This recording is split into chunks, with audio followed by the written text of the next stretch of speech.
Bueno, hola chicos, bienvenidos a este nuevo video. En la clase tutorial de hoy vamos a aprender sobre la altura de los sonidos y la melodía. Para ir comenzando, tenemos que comprender que para hacer música o tocar algún instrumento es fundamental conocer qué son los sonidos, cuáles son sus propiedades y cuáles son sus características. Entonces, de esta manera vamos a comenzar.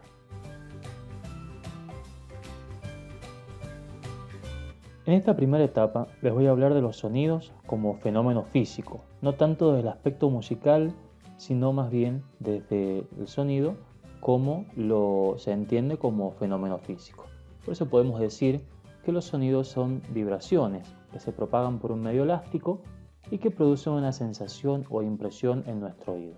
Básicamente acá tenemos que resaltar que los sonidos, así como los conocemos, son vibraciones que se van transmitiendo. Se pueden transmitir a través del aire, a través de un sólido o a través de un líquido. Generalmente nosotros los escuchamos a través de un medio gaseoso o elástico, que es el aire. Entonces esas ondas, esas vibraciones llegan a nuestros oídos y nuestros oídos las decodifican en sonidos, que ahí nosotros vamos interpretando cada uno de los sonidos. Ok, continuamos. Nosotros también podemos decir que los sonidos tienen distintas propiedades. Estas ondas, estas vibraciones, tienen 4 propiedades distintas. Una de esas 4 es la intensidad. La intensidad hace referencia al volumen del sonido. ¿Qué es esto? Si el sonido es más fuerte o más suave. Por ejemplo, en el mismo televisor o en el mismo celular nosotros podemos variar la intensidad del sonido haciéndolo más fuerte o más suave. Y esta intensidad se mide a través de decibeles, que es estas dos letritas D y B que están acá. Esto significa decibeles, que es la forma en la cual yo puedo saber la cantidad de decibeles, la cantidad de intensidad que tiene un sonido. La segunda propiedad es la duración. Básicamente la duración habla del tiempo que dura un sonido, si dura un segundo, medio segundo, un cuarto de segundo, 2 segundos, si un sonido dura más o un sonido dura menos, depende de la propiedad de duración del sonido. La tercera propiedad es la que vamos a ver hoy, en la que vamos a ahondar hoy, que es la altura. Esta altura se mide a través de hertz, pero esto ya te lo voy a explicar un poquito más adelante. Y la última y cuarta propiedad es la de timbre. El timbre es esa propiedad que me permite reconocer el instrumento o elemento de origen del sonido. Por ejemplo, si yo escucho un sonido, puedo reconocer de qué instrumento o de qué elemento viene. Por ejemplo, si yo escucho un sonido de un violín, lo identifico por sus características.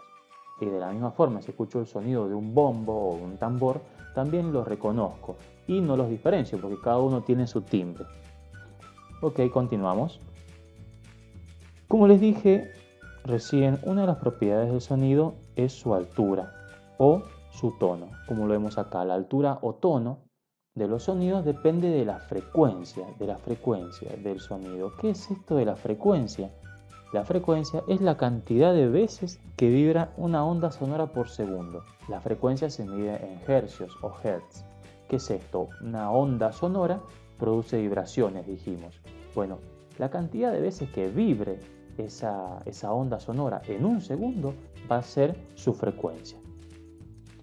Mientras mayor sea la frecuencia, nos dejará una sensación de sonido agudo. Si su frecuencia es menor o muy baja, nos dejará una sensación de sonido más grave.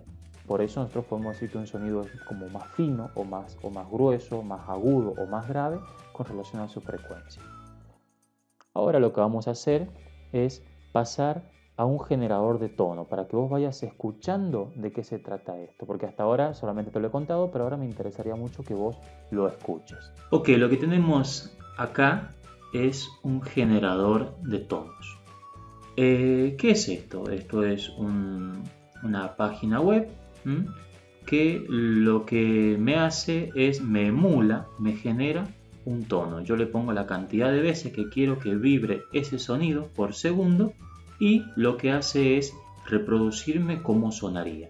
Y acá de este lado tengo la cantidad de decibeles que habíamos dicho recién.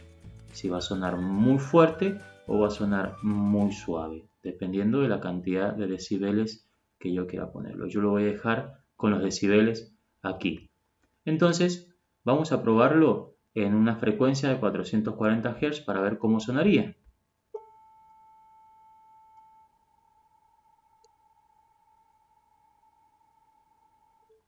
Esa es la altura, se podría decir, o la frecuencia de un sonido que vibra a 440 Hz. Como dijimos recién, si aumentaba la cantidad de vibraciones por segundo, el sonido se volvía más agudo. Entonces lo que voy a hacer yo ahora es aumentar esa vibración. De esta manera yo, si pueden observar, voy aumentando la cantidad de veces que quiero que vibre este sonido. Ahora, esta vibración, esta onda sonora va a producir 796 vibraciones por segundo o hertz, 796 hertz. Entonces ahora, como resultado, obtenemos un sonido más agudo. Si lo comparamos con el de recién, voy a tratar de ponerlo en 440 y lo voy a llevar desde el 440, 436, y ustedes fíjense, mientras más va aumentando la frecuencia, el sonido se va volviendo cada vez más agudo. De la misma manera, si yo desciendo en la cantidad de veces que vibra el sonido por segundo, se va a ir haciendo cada vez más grave.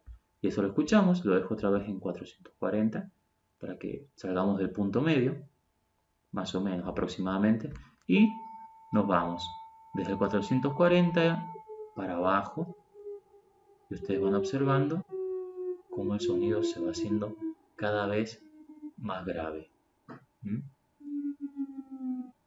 Okay. Hay sonidos o una franja sonora que nuestro oído ya no percibe. Nosotros pasando los 1600, 1700 Hz, nuestro oído ya no lo percibe. ¿Por qué? Porque son ondas muy agudas que lo que las perciben son los animales. Por ejemplo, estas vibraciones de por acá, nosotros no las percibimos, pero seguro que si un animal lo está escuchando, se alteraría por la cantidad de vibraciones. Es un sonido muy agudo.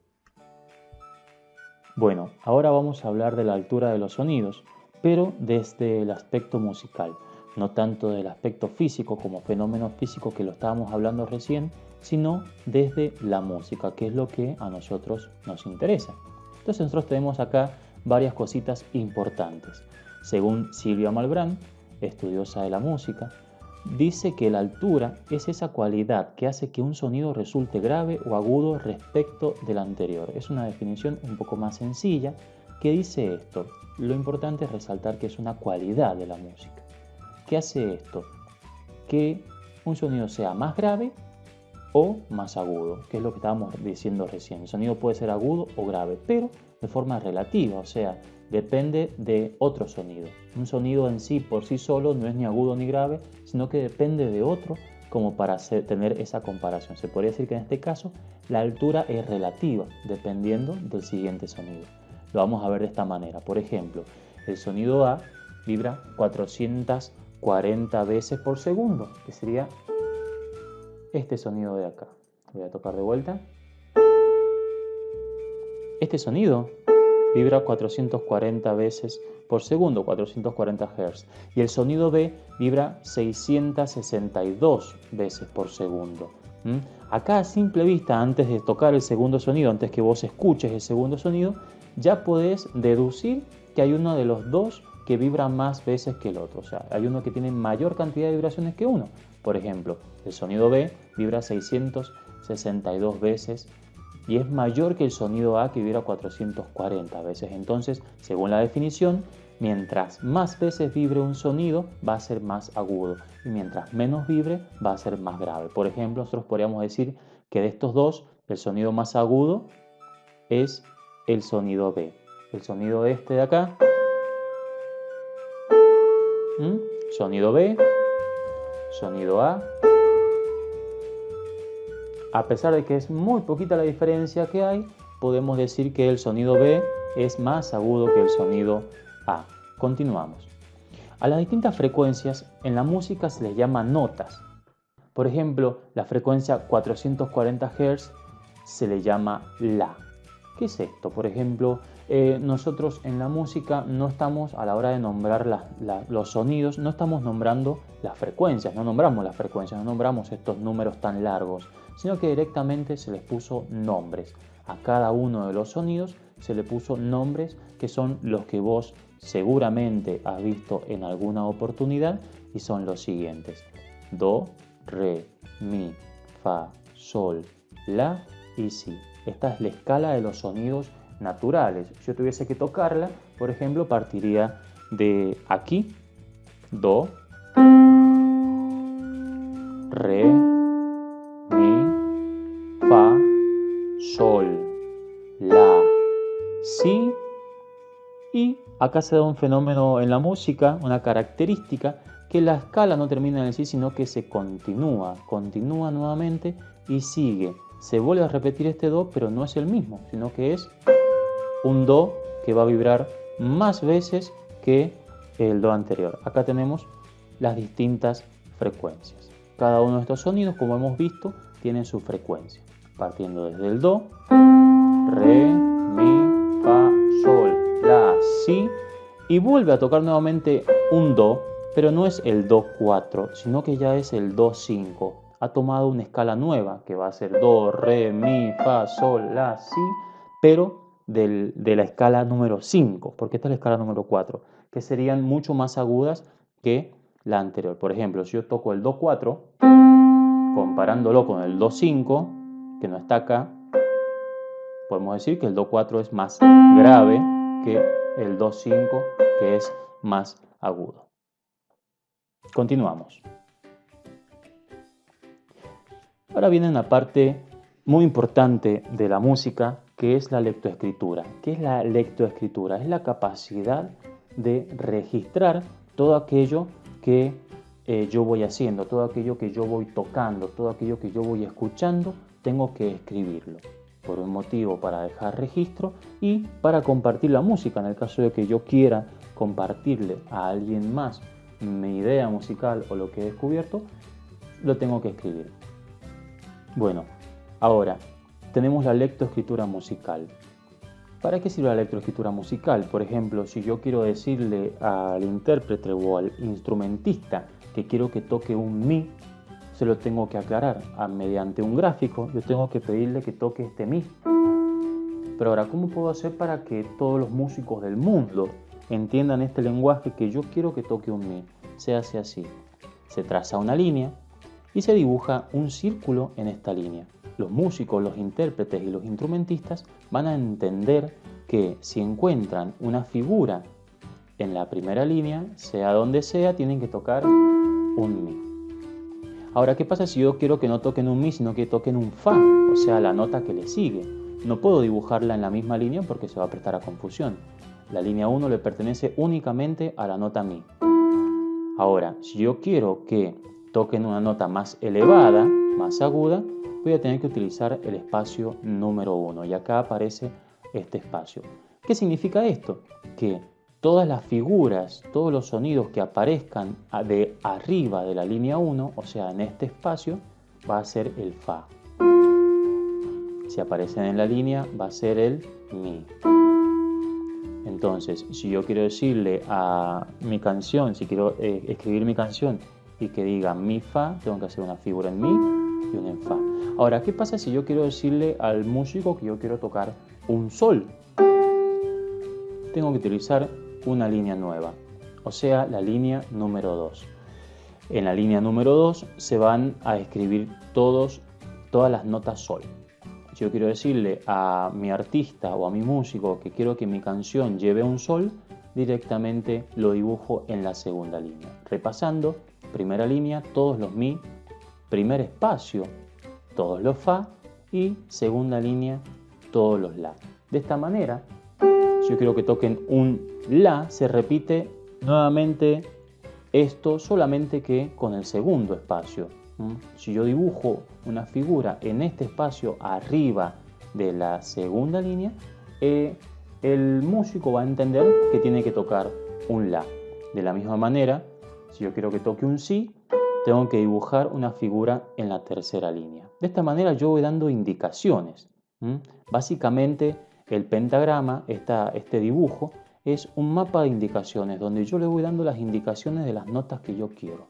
Si lo dibujo en la primera, si lo dibujo en la tercera, en este espacio, etc. Donde yo lo dibuje, le voy a ir dando este mapa de indicaciones al músico para que toque mi canción. De esta manera aparece el siguiente espacio, que sería el espacio número 3.